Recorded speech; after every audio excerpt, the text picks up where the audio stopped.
الحمد لله نحمده ونستعينه ونستغفره ونؤمن به ونتوكل عليه ونعوذ بالله من شرور أنفسنا ومن سيئات أعمالنا ونعوذ بالله من شرور أنفسنا ومن سيئات أعمالنا ونعوذ بالله من شرور أنفسنا ومن سيئات أعمالنا من يهد الله فلا مضل له ومن يضلله فلا هادي له ونشهد أن لا إله إلا الله وحده لا شريك له لا ضد له ولا ند له ولا مثل له ولا مثال له ونشهد أن سيدنا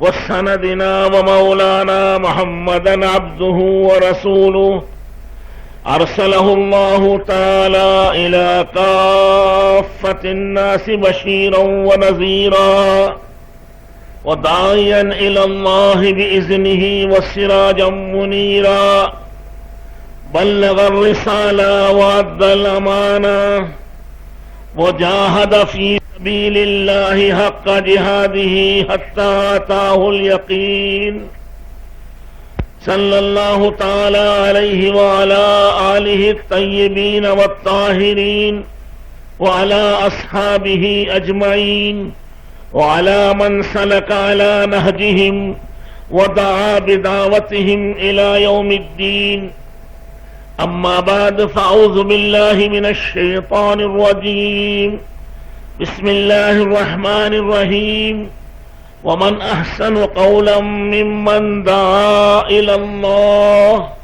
وعمل صالحا وقال إنني من المسلمين ولا تستوي الحسنة ولا السيئة ادفع بالتي هي أحسن فإذا الذي بينك وبينه عداوة كأنه ولي حميم وما يلقاها إلا الذين صبروا وما يلقاها إلا ذو حظ عظيم وقال النبي صلى الله تعالى عليه وسلم إنكم على بينة من ربكم ما لم تظهر فيكم سكرتان سكرة الجهل وسكرة حب العيش وأنتم تجاهدون في سبيل الله وتأمرون بالمعروف وتنهون عن المنكر إذا ظهر فيكم حب الدنيا فلا تجاهدون في سبيل الله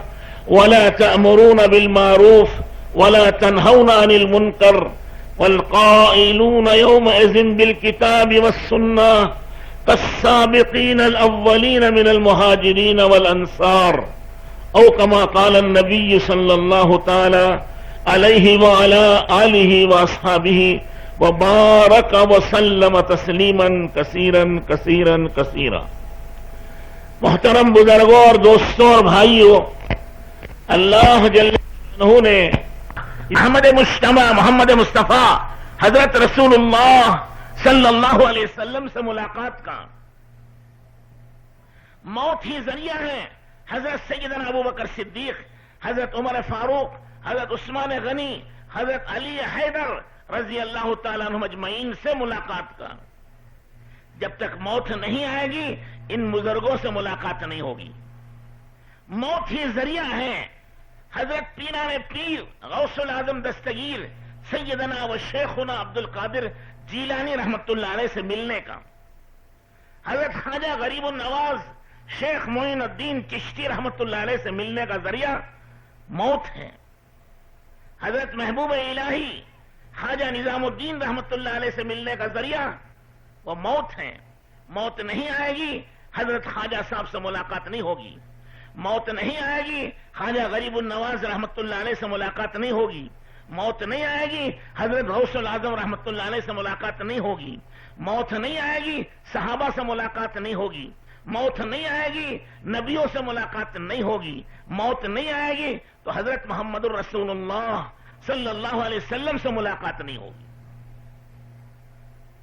موت ہی ذریعہ ہے حضور اکرم صلی اللہ علیہ وسلم سے ملنے کا، حضرت آدم علیہ السلام سے ملنے کا، حضرت ابراہیم علیہ السلام سے ملنے کا، حضرت موسیٰ علیہ السلام سے ملاقات کا، حضرت عیسیٰ علیہ السلام سے ملاقات کا، اور ان سب کے نبی امام الانبیاء والمرسلین سیدنا محمد الرسول اللہ صلی اللہ علیہ وسلم سے ملاقات کا ذریعہ موت ہے.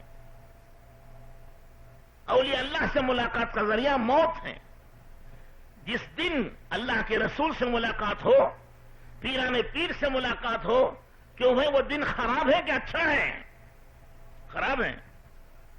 اس سے اچھا تو کوئی دن نہیں. مومن و مسلمان کے لیے یہ تو معراج ہے کہ آج نبیوں سے ملاقات ہو رہی ہے، رسولوں سے ملاقات ہو رہی ہے، اماموں سے ملاقات ہو رہی ہے، صحابہ سے ملاقات ہو رہی ہے، اولیاء اللہ سے ملاقات ہو رہی ہے. اس سے اچھا دن کون سا ہے زندگی میں؟ اور وہ موت کا دن ہے.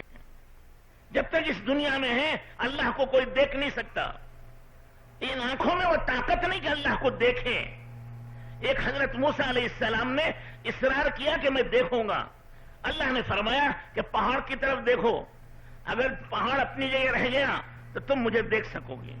جب ایک تجلی ہوئی تو پہاڑ کا ہوا نہیں ہوا، کیا ہوا کچھ پتا نہیں، موسیٰ علیہ السلام بے ہوش ہو گئے. 40 دن بے ہوش پڑے رہے. حضرت جبرائیل علیہ السلام ان کو گود میں لیے بیٹھے رہے. تو اللہ کی دیدار ان آنکھوں سے نہیں ہو سکے گی. مرنے کے بعد اللہ تعالیٰ وہ آنکھیں دیں گے جس میں بصارت بھی ہوگی، بصیرت بھی ہوگی، وہ قوت بھی ہوگی کہ آنکھیں دیکھ سکیں. تو موت ہی کے بعد وہ آنکھیں مل سکیں گی جس سے اللہ کو دیکھیں گے. تو میرے دوستو، بزرگوں اور بھائیوں، موت کا دن لوگوں نے برا دن سمجھ لیا ہے، حالانکہ موت کا دن وہ اچھا دن ہے. حضرت بلال رضی اللہ تعالیٰ عنہ عاشق رسول ہیں، فدائی رسول ہیں صلی اللہ علیہ وسلم. جب ان کے انتقال کا وقت آیا تو ان کی بیوی پاس میں بیٹھ کے رو رہی تھی کہ آج میرے شوہر کی جدائی ہے، کیسا غم کا پہاڑ مجھ پر ٹوٹ رہا ہے اور کیسے میرے اوپر مصیبت آ گئی. تو حضرت بلال رضی اللہ تعالیٰ نے فرمایا کیا کہہ رہی ہو؟ چپ بیٹھو، یہ کہو وا تربا غدن نلقل احبا محمدن و حسبا. یوں کہو کیسی خوشی کا دن اور کیسی عید کا دن آیا ہے، ابھی میری جان نکلے گی، حضرت محمد الرسول اللہ صلی اللہ علیہ وسلم سے جا کر ملوں گا، ابو بکر عمر سے ملوں گا. اس سے اچھا دن کون سا ہے؟ انہیں یقین ہے کہ آج ادھر جان نکلی، ادھر یہ روح پہنچی اللہ کے ہاں، اور وہاں سب کچھ یہ دیکھ لیں گے. حضرت حرام ابن ملحان ایک صحابی ہیں، کسی موقع پر دشمن نے ان کے سینے میں برچھا مارا اور برچہ دل کو پھاڑتا ہوا باہر نکل گیا اور وہ خون کا فوارہ اور نل کھل گیا. نیچے گرے تو گرتے گرتے زور سے کہا فزت ورب الکعبہ، اللہ کے کعبے کی قسم میں تو کامیاب ہو گیا. مارنے والے نے پوچھا کہ یہ کامیابی کیسی ہے؟ اس کی بیوی بیوہ ہو گئی، بچے یتیم ہو گئے، مال ختم ہو گیا، یہ تو مر کے قبر میں جا رہا، کامیاب کا ہوا؟ تو دوسرے مسلمان نے کہا کہ تمہارا عقیدہ ہے کہ مر کے لوگ ختم ہو جاتے ہیں. مسلمان یہ نہیں سمجھتے کہ مر کے ختم ہو گئے، وہ سمجھتے ہیں کہ مرنے کے بعد وہ اللہ کے پاس جاتے ہیں، وہ رسولوں کے پاس رہتے ہیں، وہ شہیدوں کے ساتھ رہتے ہیں، وہ اولیاء اللہ کے ساتھ رہتے ہیں. مومن کا سب سے بڑا فخر، سب سے بڑی دولت اور سب سے بڑی نعمت یہ ہے کہ موت آئے اور اللہ سے ملاقات ہو جائے. اسی کے لیے مومن جیتا ہے، اسی کے لیے مومن مرتا ہے. تو وہ تو کامیاب ہو گیا. تو اس نے کلمہ پڑھ کر وہ بھی مسلمان ہو گئے. تو میں نے عرض کیا کہ دوستوں، بزرگوں اور بھائیوں، اللہ جل شانہ نے اس موت کے دن کو خوشی کا دن بنایا ہے. کیونکہ جیسے میں نے عرض کیا، خوشی اس لیے کہ سب سے ملاقات ہو جاتی اور اللہ جل شانہ جنت میں پہنچاتے ہیں، جنت کی نعمتوں میں رکھتے ہیں، جنت کی راحتوں اور عزتوں میں رکھتے ہیں. کون اس کا انداز کر سکتا ہے؟ جنت میں جو چھوٹا جنتی ہے، آخری درجے کا، تھرڈ کلاس کا، اس کو بھی اللہ تعالیٰ جتنی بڑی یہ دنیا ہے اس سے 10 گنا بڑی جنت دیں گے. 10 دنیا کے برابر ایک اکیلے کو جنت دیں گے. اس کے لیے نوکر و خادم 80,000 دیں گے. بیویاں و حوریں 70 پر 2 72 ہوں گی. یہ کم سے کم درجہ. اس کی جو نہالی ہے آج کل کتنے انچ کی بناتے ہیں؟ 10 انچ 12 انچ. 1 فٹ کی نہالی ہو گئی تو ہو گیا. اور وہاں اللہ جل شانہ 80 فٹ کی نہالی بنائیں گے اسے. اور زندگی ہمیشہ کی، موت نہیں. صحت ہمیشہ کی، بیماری نہیں. خوشی ہمیشہ کی، غم نہیں. جوانی ہمیشہ کی، بڑھاپا نہیں. راحتیں ہمیشہ کی، تکلیف نہیں. نعمتیں ہمیشہ کی، کبھی ختم نہیں ہوں گی. وَلَكُمْ فِيهَا مَا تَشْتَهِي أَنفُسُكُمْ وَلَكُمْ فِيهَا مَا تَدَّعُونَ.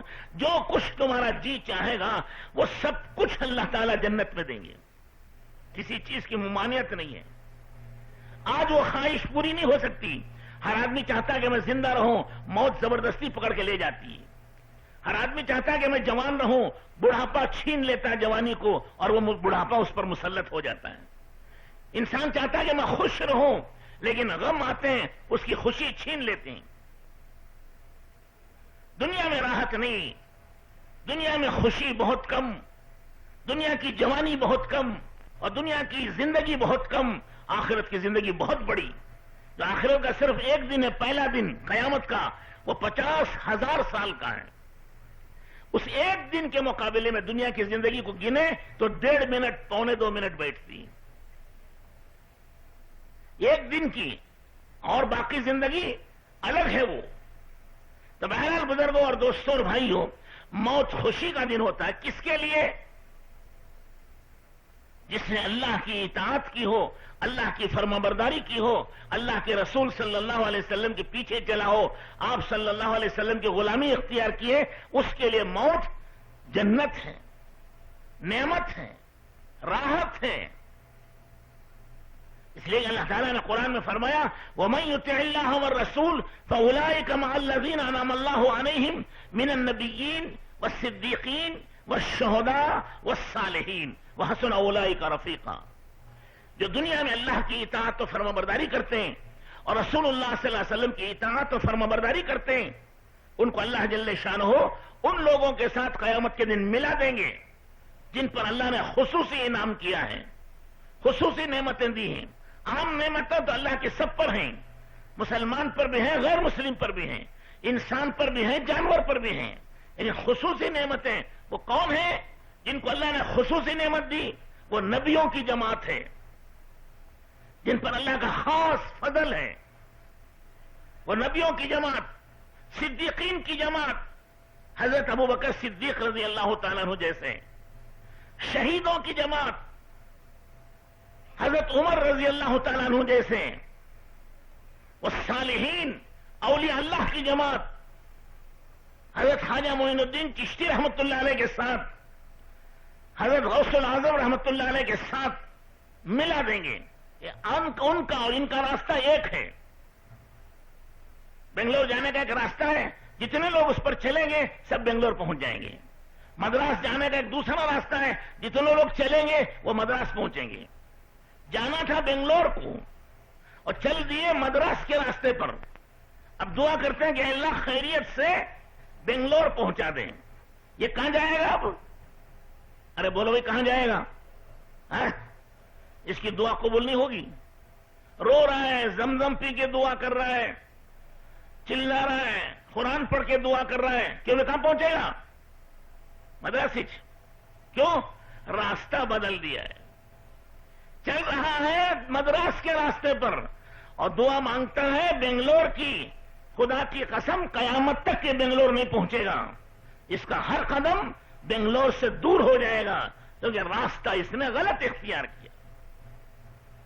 اسی طرح دوستوں، بزرگوں اور بھائیوں، ہم چل رہے ہیں یہود و نصارہ کے راستے پر، کفار و مشرکین کے راستے پر، مجوسی و پارسی کے راستے پر، اور دعا کرتے ہیں اہدنا الصراط المستقیم. اے اللہ صراط مستقیم دکھا دے. اے اللہ حضور اکرم صلی اللہ علیہ وسلم کے راستے پر لگا دے. دعا تو مانگ رہے صراط مستقیم کی, نبیوں کے راستے کی, اور چل رہے ہیں دشمنوں کے راستے پر.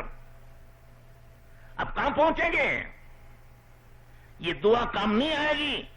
2.5 من کا بدن جدھر چل رہا ہے ادھر پہنچو گے. 2.5 تولے کی زبان ہل رہی ہے, وہ کچھ کام نہیں آئے گی. میرے دوستوں, بزرگ اور بھائیوں, جو بنگلور جانا چاہیں وہ بنگلور کے راستے پر چلیں. جو نبیوں کے راستے پر چلے گا وہ نبیوں سے جا کر ملے گا. جو صدیقین کے راستے پر چلے گا وہ صدیقین سے جا کر ملے گا. وہ شہیدوں کے راستے پر چلے گا وہ شہداء کے ساتھ جا کر ملے گا. جو اولیاء اللہ کے اور ابدال و قطب و غوث العظم رحمت اللہ علیہ مجمعین کے راستے پر چلے گا وہ ان سے جا کر ملے گا. اور جو راستہ بدل دے تو پھر وہ نہیں پہنچے گا وہاں. یہ تو موٹی مثال ہے, سب سمجھ سکتے ہیں. آپ کے رشتہ دار بنگلور میں ہیں, آپ کے بھائی بیٹے رشتہ دار سب بنگلور میں ہیں, آپ ان سے ملنا چاہتے ہیں تو بنگلور کے راستے پر چلیے. آج نہیں تو کل پہنچ جائیں گے. ہیں بنگلور میں سارے رشتہ دار, آپ چل رہے مدراس کی طرف اور دعا مانگ رہے کہ اللہ خیریت سے بنگلور پہنچا دے. پہنچے گا بھائی؟ یہ خیریت سے مدراس چلا جائے گا.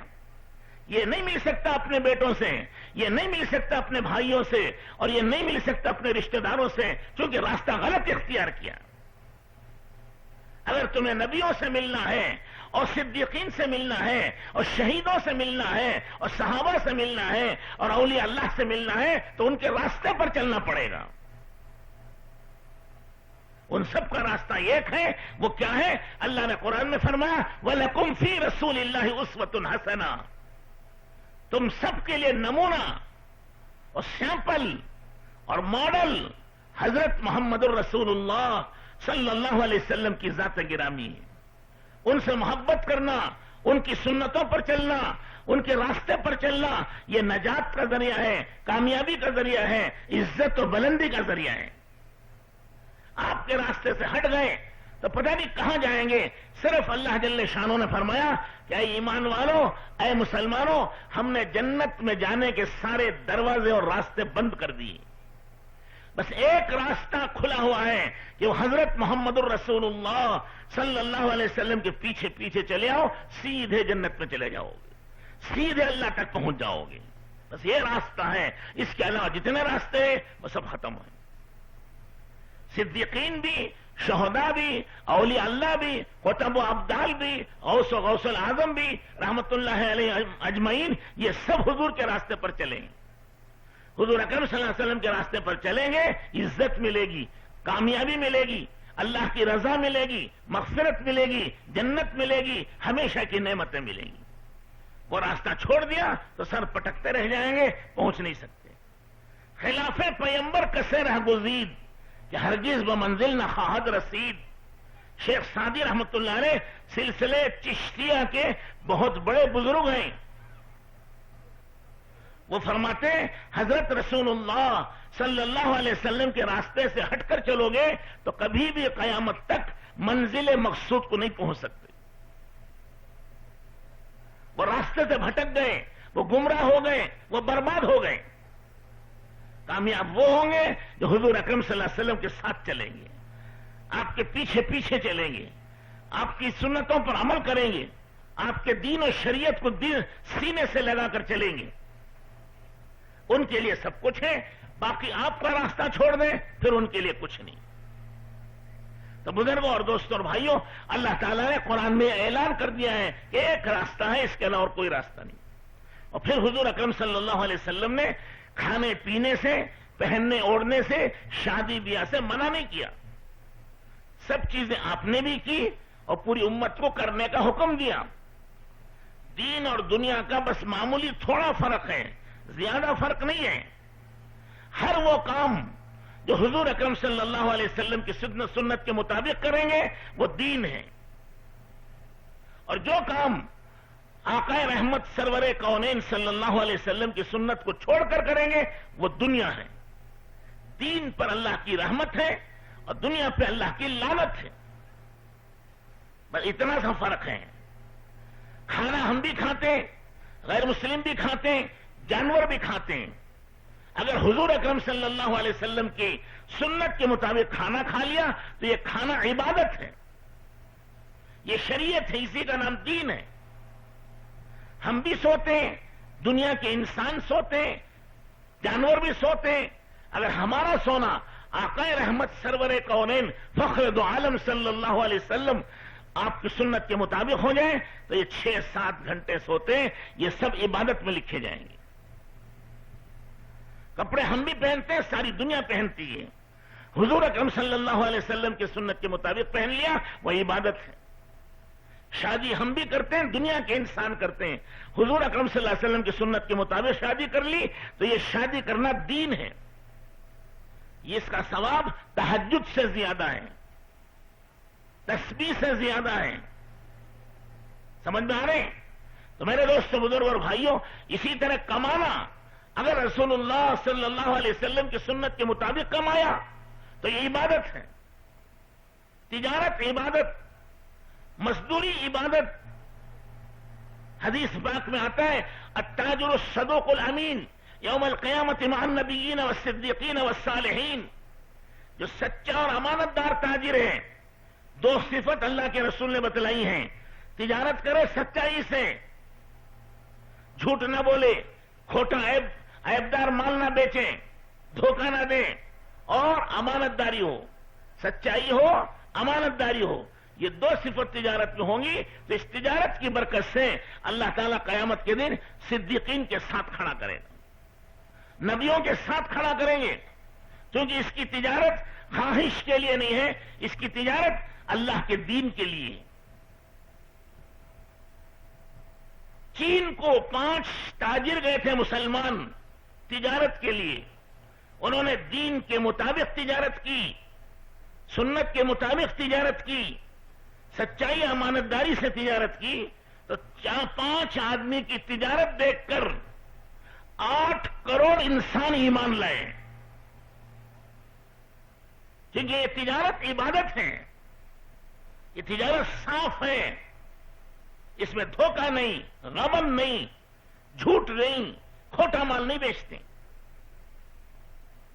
حضرت علی رضی اللہ تعالیٰ عنہ فرماتے ہیں سوق المسلمین کا مسلل مسلین، مسلمانوں کے بازار ایسے ہوتے تھے جیسے نماز پڑھنے کی مسجد یا مسلح، مسجد میں مسلح پر کھڑ کر نماز پڑھتے ہیں، وہاں اللہ کے رسول کا حکم نہیں توڑتے۔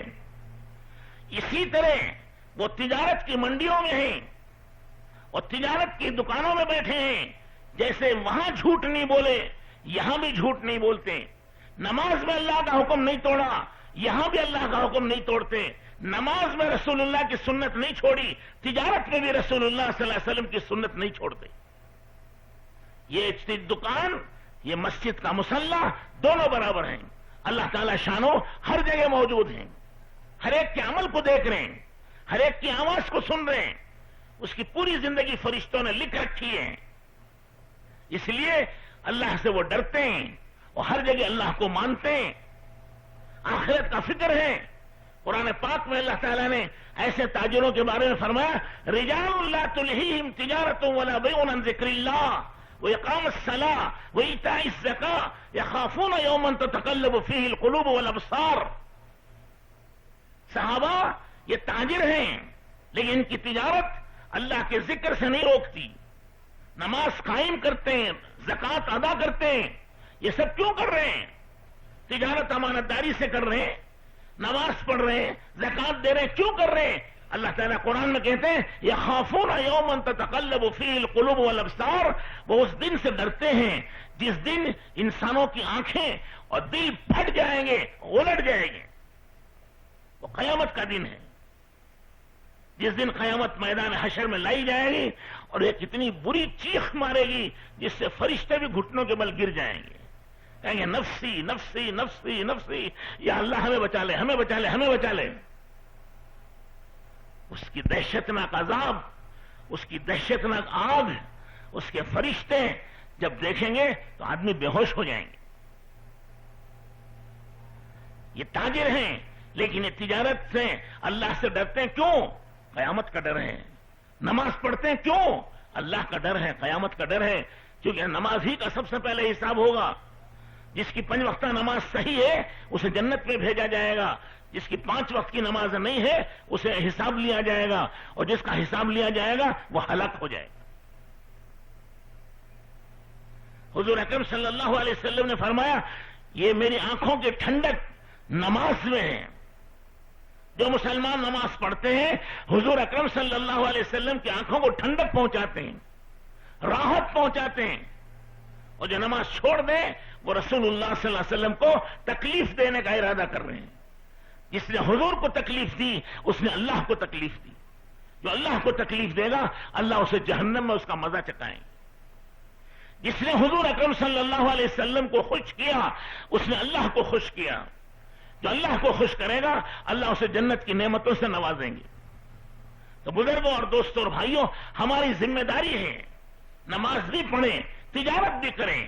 جیسے میں نے کہا تجارت اللہ جل شانہ کے فضل سے اس کو جنت میں پہنچا دے گی. ایک آدمی صبح سے شام تک تھکتا ہے, محنت مزدوری کرتا ہے, شام کو پڑھ کے سو جاتا ہے عشاء پڑھ کے, تو اللہ تعالی شانہ اس کی اس محنت پر یہ حلال کمانے کے لیے اس نے مشقت اٹھائی ہے, رات کو یہ سوتا ہے, اس کے پورے دن بھر کے گناہ معاف کر دیے جاتے ہیں کمانے پر. رسول اللہ صلی اللہ علیہ وسلم نے ایک صحابی سے مصافحہ کیا, اس کے ہاتھوں میں گٹے تھے, سختی تھی. حضور نے پوچھا یہ سختی کیسی ہے, گٹے کیسے ہیں ہاتھ میں؟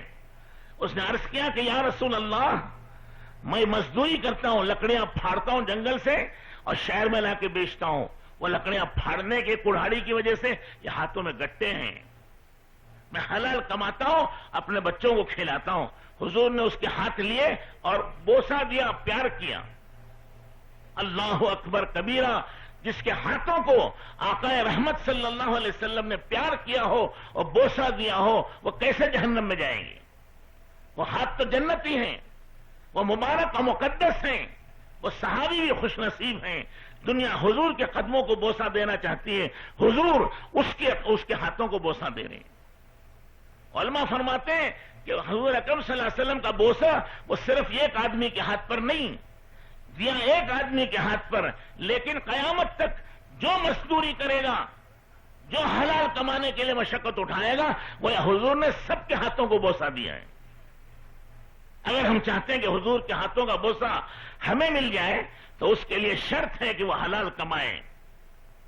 جیسے میں نے عرض کیا وہ عبادت ہے, وہ دین ہے, وہ شریعت ہے, وہی معرفت ہے, سب کچھ ہے. تب جب اللہ کو پہچانے اور اللہ کے حکم کے مطابق زندگی گزارے.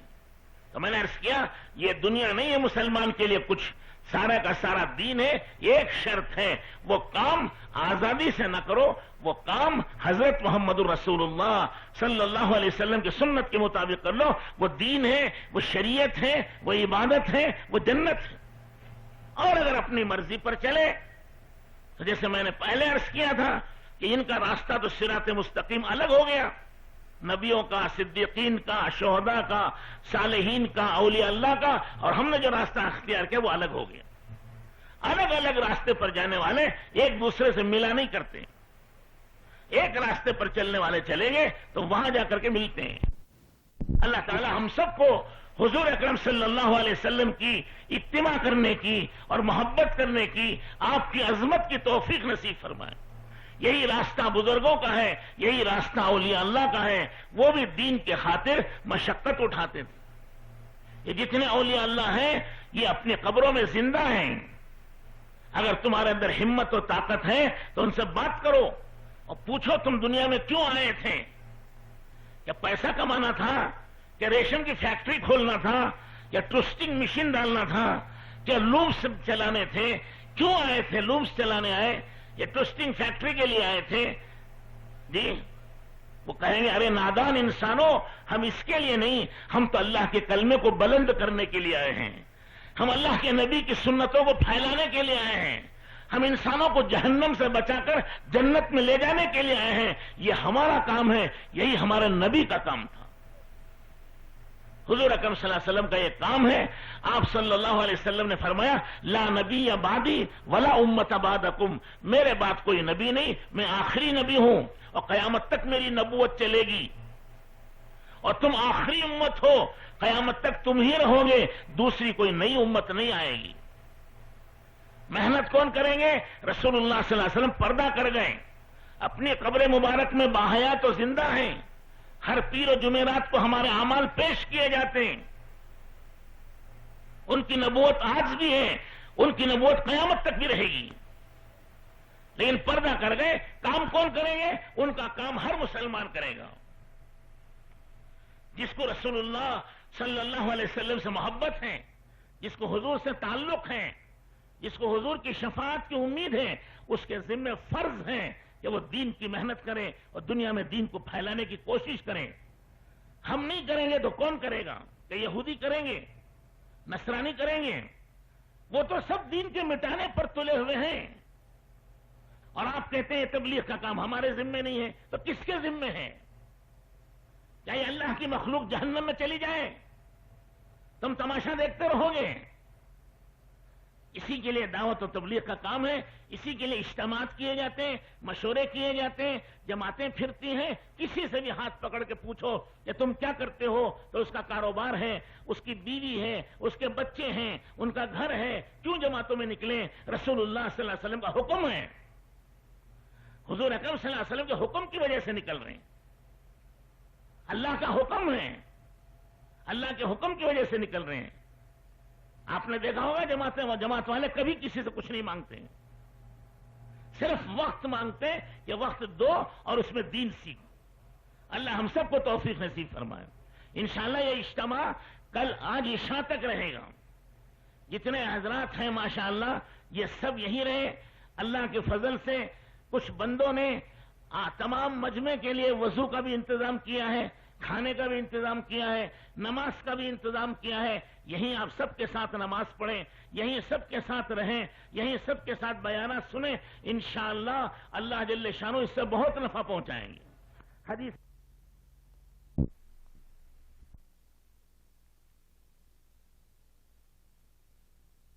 رہے گا.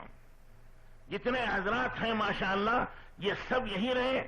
اللہ کے فضل سے کچھ بندوں نے تمام مجمع کے لیے وضو کا بھی انتظام کیا ہے، کھانے کا بھی انتظام کیا ہے، نماز کا بھی انتظام کیا ہے. یہیں آپ سب کے ساتھ نماز پڑھیں، یہیں سب کے ساتھ رہیں، یہیں سب کے ساتھ بیانات سنیں.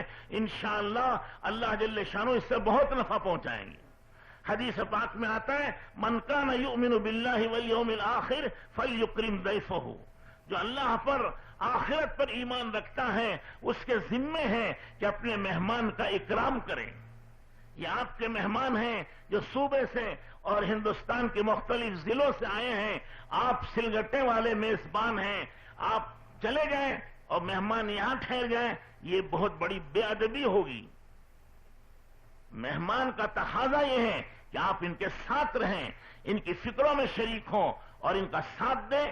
انشاءاللہ یہ دین کا ساتھ دینا ہوگا. جب ساتھ دیں گے تو اللہ جل شانہ ہماری، آپ کی اور پوری امت کی زندگی بنائیں گے اور دنیا میں خدا رحمت کی ہوائیں چلائیں گے. کیوں میں سمجھات رہیں گے شام تک؟ یہ سامنے کے 4 آدمی بول رہے ہیں، پیچھے والے نہیں بولتے. کیوں میں سب رہیں گے؟ اللہ تعالیٰ سب کو قبول فرمائے. ایسے موقع بار بار نہیں آتے. شاید اتنا بڑا اجتماع سلگٹے میں زندگی میں پہلی دفعہ ہو رہا ہوگا. آپ سکون سے بیٹھے، اللہ جل شانہ اس کی رحمتیں اور برکتیں اور انوارات نصیب فرمائیں. اللہ ہم سب کو توفیق نصیب فرمائے. محمد وعلى آل سيدنا ومولانا محمد وبارك وسلم. الحمد لله رب العالمين الرحمن الرحيم مالك يوم الدين. فلله الحمد رب السماوات ورب الأرض رب العالمين وله الكبرياء في السماوات والأرض وهو العزيز الحكيم. الله لا إله إلا هو الحي القيوم. ألف لام ميم الله لا إله إلا هو الحي القيوم. وعانت الوجوه للحي القيوم. يا أحد الصمد الذي لم يلد ولم يولد ولم يكن له كفوا أحد. وإلهكم إله واحد لا إله إلا هو الرحمن الرحيم. اللهم لك الحمد كله ولك الشكر كله ولك المجد كله ولك الملك كله. اللهم لا نحصي ثناء عليك أنت كما أثنيت على نفسك. اللهم صل وسلم وبارك وارحم وتحنن على سيدنا محمد وعلى آل محمد صلى الله عليه وسلم كلما ذكره الذاكرون وكلما غفل عن ذكره الغافلون وكلما صلى وصام وكلما قعد وقام. اللهم صل وسلم وبارك وارحم وتحنن على سيدنا محمد وعلى آل محمد صلى الله عليه وسلم بعدد كل ذرة 100,000 مرة. اللهم صل وسلم وبارك وارحم وتحنن على سيدنا محمد وعلى آل محمد صلى الله عليه وسلم كما تحب وترضى عدد ما تحب وترضى وبعد الرضا وابدا ابدا يا كريم يا الله يا رحمن يا رحيم يا الله يا رحمن يا رحيم. اللهم اغفر لأمة محمد صلى الله عليه وسلم ما تقدم من ذنبها وما تأخر وما أسرت وما أعلنت. اللهم تجاوز عن أمة محمد صلى الله عليه وسلم. اللهم ارحم أمة محمد صلى الله عليه وسلم. اللهم اصلح أمة محمد صلى الله عليه وسلم. اللهم فرج عن أمة محمد صلى الله عليه وسلم. اللهم فرج الكرباء والمصائب والشدائد وأسبابها عن أمة محمد صلى الله عليه وسلم. اللهم انصر الإسلام والمسلمين. اللهم انصر الإسلام والمسلمين. اللهم انصر الإسلام والمسلمين في مشارق الأرض ومغاربها يا كريم. اللهم احفظنا المسلمين. اللهم احفظنا المسلمين. اللهم احفظنا المسلمين من بين أيدينا ومن خلفنا وعن أيماننا وعن شمائلنا ومن فوقنا ونعوذ بك أن نغتال من تحتنا. رضينا بالله ربا وبالإسلام دينا وبمحمد صلى الله عليه وسلم رسولا ونبيا. یا ربنا یا سیدنا یا مولانا یا غایت رغبتنا و یا منتہا رجائنا لا تؤاخذنا ان نسینا او اخطانا. ربنا ربنا ربنا ربنا ربنا لا تؤاخذنا ان نسینا او اخطانا. ربنا ولا تحمل علينا اسرا كما حملته على الذين من قبلنا. ربنا ولا تحملنا ما لا طاقة لنا به. واعف عنا واعف عنا واعف عنا واغفر لنا وارحمنا انت مولانا فانصرنا على القوم الكافرين فانصرنا على القوم الظالمين. يا ذا الجود والكرم يا ذا المن والفضل والعطاء والاحسان يا قديم الاحسان يا كريم المعروف افعل بنا ما انت اهل فانك اهل التقوى والمغفرة فانك اهل الجود والكرم ولا تفعل بنا ما نحن اهل فاننا مقصرون فاننا خطاؤون. يا اکرم الاکرمین ويا رب العالمین ويا ارحم الراحمین. اللهم اغفر لنا اللهم اغفر لنا وللمؤمنين والمؤمنات والمسلمين والمسلمات الاحياء منهم والاموات انك سميع قريب مجيب الدعوات. يا رب العالمين ويا اکرم الاکرمین ويا ارحم الراحمین. يا الله يا رحمن يا رحیم يا علیم یا حلیم یا علی یا عظیم. یا اللہ ہمارے گناہوں کو معاف فرما ہمارے قصوروں کو درگزر فرما. یا اللہ بے شک ہم گنہگار ہیں ہم قصوروار ہیں. ہمارا سب سے بڑا گناہ یہ ہے کہ تیرا دین ہماری آنکھوں کے سامنے مٹتا رہا اور ہم کھڑے تماشا دیکھتے رہے. یا اللہ تیرے نبی پاک صلی اللہ علیہ وسلم کی سنتوں کی دھجیاں اڑتی رہی ان سنتوں کا مذاق اڑایا گیا اور ان سنتوں کے جنازے نکلے. مالک ہم کمانے و کھانے میں پھنسے رہے یہاں تک کہ ہماری زندگیوں سے سنتیں مٹ گئیں. ہماری بیوی بچوں کی زندگیوں سے سنتیں ختم ہو گئیں. ہمارے گھروں سے سنتیں ختم ہو گئیں. ہماری تجارتوں سے سنتیں ختم ہو گئیں. ہماری شادیوں سے سنتیں ختم ہو گئیں. ہمارے گھروں سے سنتیں مٹ گئیں. اے اللہ پورا دین ہمارے ہاتھوں سے چھوٹ گیا اور دین ہمارے ہاتھوں سے نکل گیا. ہمیں کوئی احساس نہیں رہا. ہم کھانے اور کمانے میں پھنسے رہے. مالک ہم بہت بڑے پاپی ہیں بہت بڑے قصوروار ہیں. گھر کی دیوار گرنے پر بے چین و بے قرار ہو گئے. اے اللہ گھر کی ایک اینٹ نکلی تو پریشان ہو گئے. اتنا بڑا دین ہمارے ہاتھوں سے نکل گیا. اتنا بڑا دین کی محنت ہمارے ہاتھوں سے چھوٹ گئی. اے اللہ ہمیں کوئی احساس نہیں ہوا. اے کریم آقا ہم بڑے پاپی ہیں بڑے قصوروار ہیں. جس دین کو تیرے حبیب صلی اللہ علیہ وسلم نے طائف کے میدان میں پتھر کھا کے زندہ کیا تھا.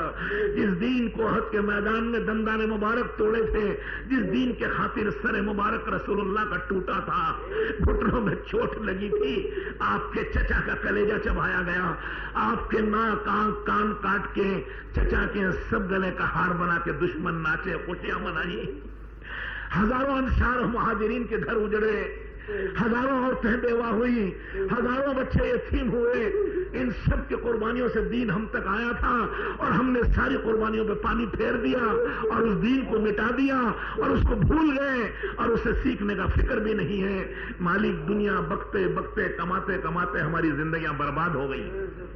اے اللہ اپنے کرم سے معاف کر دے، اپنے کرم سے معاف کر دے، اپنے کرم سے معاف کر دے، تو بہت معاف کرنے والا ہے، معافی کو پسند کرتا ہے، معافی مانگنے والوں کو پسند کرتا ہے، معاف کرنے کو پسند کرتا ہے، معافی مانگنے کا تو نے حکم دیا، معاف کرنے کا وعدہ کیا۔ یا اللہ ہم تمام عالم کے مسلمانوں کی طرف سے گناہوں کا اقرار کرتے ہیں اور تمام عالم کے مسلمانوں کی طرف سے معافی کی بھیک مانگتے ہیں۔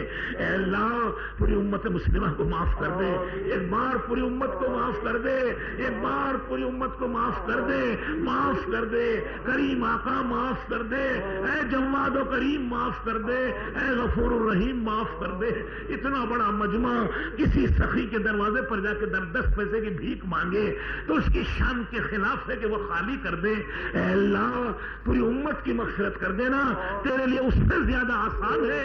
تو نے خود اعلان کیا ہے کہ زمین سے آسمان تک بھی کوئی گناہ لے کر آئے تو میں معاف کر دوں گا۔ مالک ہم میں سے کوئی اتنا بڑا گنہگار تو نہیں ہے۔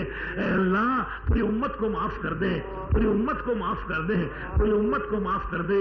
ہمارے چھوٹے گناہوں کو بھی معاف فرما، بڑے گناہوں کو بھی معاف کرنے، رات کی تنہائیوں میں جو گناہ کیے انہیں بھی معاف فرما، دن کے اجالوں میں جو گناہ کیے معاف فرما، مجمع میں جو گناہ کیے معاف فرما، گھروں میں جو گناہ کیے معاف فرما، بازاروں میں جو گناہ کیے معاف فرما۔ ہماری دعاؤں کو اپنے کرم سے قبول فرما، حضرت رسول اللہ صلی اللہ علیہ وسلم کے صدقے اور طفیل سے قبول فرما۔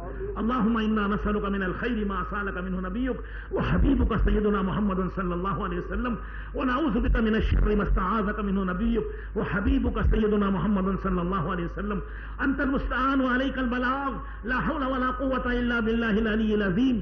ربنا تقبل منا وممن اوصانا بالدعاء وممن استوصانا وممن له حق علينا وممن احسن الينا وممن احبنا وممن خرج في سبيلك انك انت السميع العليم وتب علينا يا مولانا انك انت التواب الرحيم۔ اللهم صل وسلم وبارك وارحم وتحنن على سيدنا وحبيبنا وشفيعنا وكريمنا وسندنا ومولانا محمد وآله واصحابه اجمعين۔ سبحان ربك رب العزة عما يصفون والسلام على المرسلين والحمد لله رب العالمين۔